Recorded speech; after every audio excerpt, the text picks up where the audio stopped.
Goeiemôre vriende, so hierso op 'n naweek, so Vrydag die 28ste November.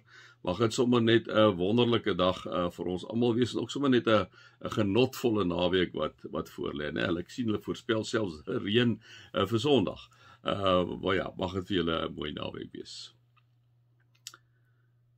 Here, baie dankie vir u oneindige liefde vir elkeen van ons. Amen. Vriende, mag daar vir julle genade en vrede en oorvloed wees, omdat julle God ken, Jesus ken en die Heilige Gees ken. Nou ja, vriende, ons is hierso in Filippense 3, en ons sien weer, ek sê altyd vir julle kontekstueel, Paulus praat met hierdie mense hierso in Filippi, en hy kom sê vir hulle, verder my broers, ons kan sommer sê, susters, ons sê vriende, kan ons sommer sê ook, wees bly in die Here, wees bly in die Here, né? En Paulus wat swaar kry, wat in die tronk is, terwyl hy die brief skryf, is hy vir hulle sê, wees bly in die Here, kan jy nog luister dan, hy sê, wees bly in die Here. Wees bly op die ouene dat die Here julle God en Vader is. Wees bly in die Here dat hy vir Jesus Christus vir julle kom stuur het. Dat hy die Heilige Gees vir julle agtergelaat het. Wees bly in die Here, kom sê Paulus, né? En dan sê hy sê om dieselfde dinge aan julle te skrywe is vir my nie moeite nie. En vir julle gee dit sekerheid. Sê Paulus, is vir my lekker om vir julle hierdie brief te skryf, want dit is lekker en ek weet ook dit gaan julle help met julle geloof. En dan gaan hy aan sê, pas op vir daardie dwaalleraars, pas op vir daardie mense wat kwaad stig, pas op vir daardie betekenislose besnydenis, kom sê hy. Nee, onthou nou, wat het die dwaalleraars daai tyd gedoen, liewe vriende? Dikwels van Joodse oorsprong gewees. Gesê, Jesus Christus, ja, Jesus as, maar jy moet die besnydenis hê. Maar Paulus sê, hoor hierso, moenie na hulle luister nie, want as jy add-on by Jesus sit, dan is hy mos nou die volkome verlossing vir al ons sondes nie. Want dan jy mos nou nog ietsie nodig.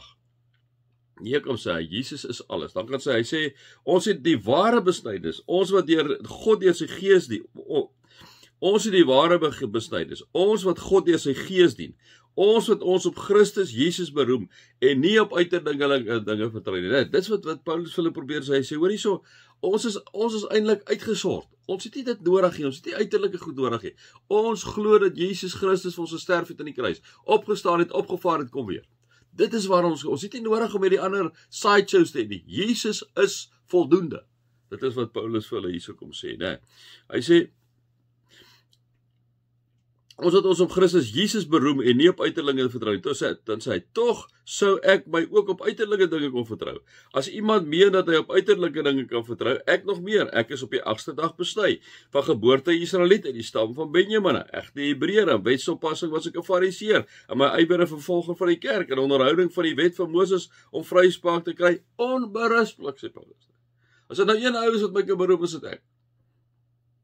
So moet nou nie jou hierso kom voorop gejuis te besny, nou is jy eintlik die kind van die Here, nou is jy eintlik 'n Christen nie.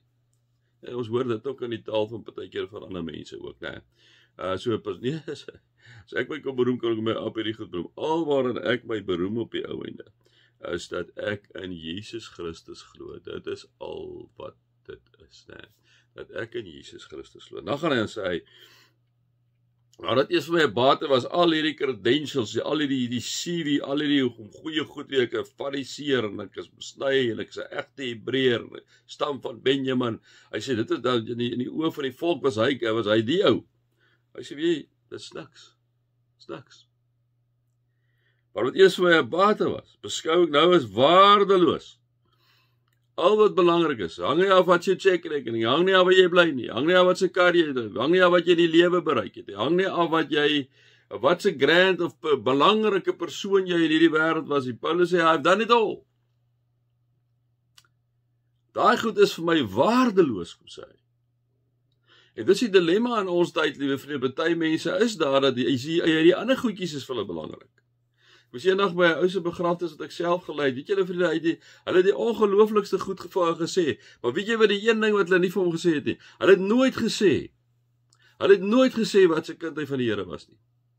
Daar's niks in daai hele gedeelte wat hulle oor hom gepraat het, wat een keer verwys het dat hy 'n kind van die Here was. Ja, hy was hierdie ou wat die mense oormaal was, en dit en al die 110 ander goed. Was niks gesê oor Jesus Christus se lewe nie.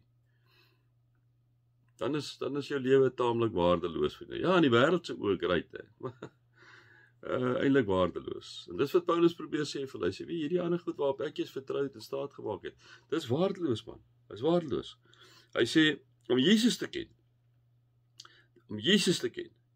dit is eintlik alles, dit oortref alles in waarde. Vriende, ek dink, dit moet ek en jy ook vir mekaar sê in die tyd wat ons leef.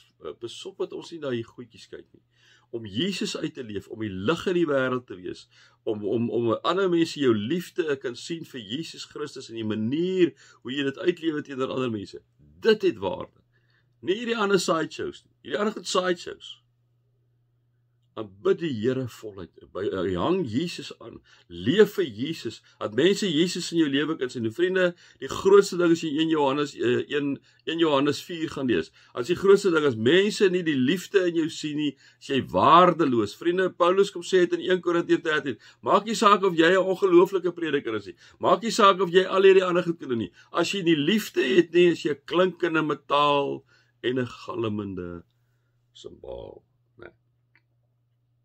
En dan sê Paulus, terwille van hom het ek alles prys gegee en beskou ek dit as verwerplik sodat ek Christus as enigste bate kan kry. Kom sê hy, nee, ek gaan daarby volstaan. Kom ons leef vandag, elke dag van ons lewe, asof dit die laaste dag is en dat dit net gaan oor Jesus Christus, dat dit vir ons die belangrikste ding is, nie enige sideshow nie, jou werk nie, waar jy bly in die sosiale status nie, in die finansiële status nie, maar dat dit gaan om Jesus Christus te dien en in sy voetspore te volg, dat dit jou alfa en omega is, dat dit jou alles is, en dat jy alles is waardeloos ag, omdat dit, die feit dat jy in Jesus Christus glo, sy kind is en dit uitlewe, jou enigste bate is. Mag julle God se liefde ervaar, sy genade en sy teenwoordigheid.